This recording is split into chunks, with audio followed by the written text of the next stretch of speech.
ଯାଜପୁର ସହର ସ୍ଥିତ ନହରପଦା ପଡ଼ିଆରେ ଆସନ୍ତା 25 ତାରିଖ ରବିବାର ଦିନ ଯୁଗ ପୁରୁଷୋତ୍ତମ ପରମ ପ୍ରେମମୟ ଶ୍ରୀ ଅନୁକୂଳ ଚନ୍ଦ୍ରଙ୍କ 136ତମ ଆବିର୍ଭାବ ମହୋତ୍ସବ ସ୍ଥାନୀୟ ସତ୍ସଙ୍ଗ ବିହାରରେ ଅନୁଷ୍ଠିତ ହେବ।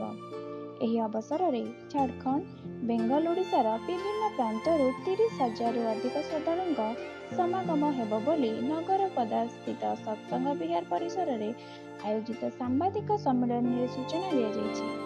ଏହି ପବିତ୍ର ଉତ୍ସବରେ ସତ୍ସଙ୍ଗର ପରମ ପୂଜ୍ୟପାଦ ଶ୍ରୀ ଶ୍ରୀ ଆଚାର୍ଯ୍ୟ ଦେବଙ୍କ ଭାଇ ଆଜିତାବ ଚକ୍ରବର୍ତ୍ତୀ ଯୋଗ ଦେବାର କାର୍ଯ୍ୟକ୍ରମ ରହିଛି। ଏହି ଅବସରରେ ସତ୍ସଙ୍ଗର ସହ ସମ୍ପାଦକ ଋତ୍ୱିକ ଡାକ୍ତର ବିନାୟକ ମହାପାତ୍ର, କେନ୍ଦ୍ର ସତ୍ସଙ୍ଗ ବିହାରର ନିୟତ କର୍ମୀ ଶ୍ରୀ ଶ୍ରୀଧର ମିଶ୍ର ଯୋଗ ଦେବେ ବୋଲି ଜଣାପଡ଼ିଛି। परम प्रेम श्री ठाकुर अनुकूल चंद्रंकर सत्संग आंदोलन रे जाजपुर जिलार ये श्रीमंदिर आपण मैंने देखुं सदर महकुमार ये हूँ जाजपुर जिलार प्रथम श्रीमंदिर।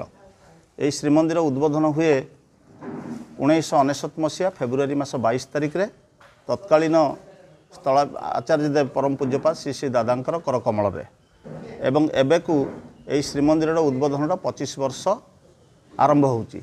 तेणु से श्रीमंदिर उद्बोधन 25 वर्ष जो रजत जयंती महोत्सव तत्संगे संगे श्री श्री ठाकुरंकर पुण्य 136तम जन्म महोत्सव एवं जाजपुर जिला स्तरीय सत्संग महोत्सव एककालीन भाव में परम पूज्यपाद आचार्य देव श्री श्री आचार्य देवंकर आशीर्वाद बहन करके पालन होगा जाऊँगी।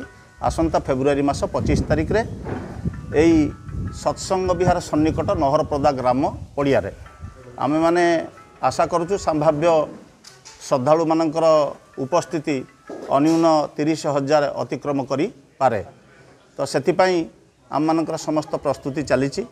आज आपण मानकर माध्यम रे आमे समस्त जनसाधारण आम मानकर जे मीडिया पर्सन भाई बंधुगण एवं पुलिस प्रशासन समस्त को आम मानकर निमंत्रण से पाखरे पहुँची थाउ बा न पहुँची थाउ आपण मानकर माध्यम रे समस्त को आमे एई उत्सव रे उपस्थित होवाई आम मानकर सादर निमंत्रण जनाऊँ एवं सहयोग मध्य कामना करुचु।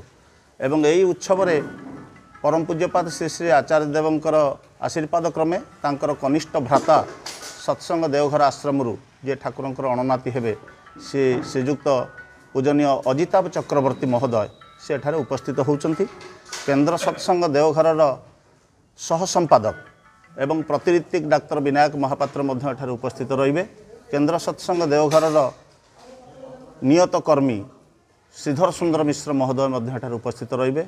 ओडिशा सत्संग ऑर्गेनाइजेशन संपादक डंबरधर दास महोदय कटक सत्संग विहार भी संपादक अच्छा से मध्य एठारे उपस्थित रहिबे। तत्संगे संगे ओडिशा, बेंगल एवं झारखंड अनेक कर्मी माने मध्य एठारे उपस्थित रहिबे। विशेष करके जाजपुर सत्संगी भाई, कर्मी भाई एवं गुरु भाई तथा अनेक जनसाधारण एठारे उपस्थित रहिबे। आ यही उत्सव रे आमर विशेष कार्यक्रम जहाँ रही ठाकुरंकर प्रतिकृति सह गोटे विशाल शोभायात्रा नगर कीर्तन परिक्रमा सकाळ 8टारू आरंभ होकर 11टारे सरिबो एवं तत्परे 11:30 बेले से नहरपदा ग्राम जे उत्सव पेंडाल होइछि आमर से उत्सव पेंडाल रे 11:30टारू 1:30 पर्यंत 2 घंटा सत्संग साधारण सभा कार्यक्रम रही एवं ता भितरे दिन 4टारू अपराह्न 4टारू 5:30 पर्यंत मातृ सम्मेलनी हब।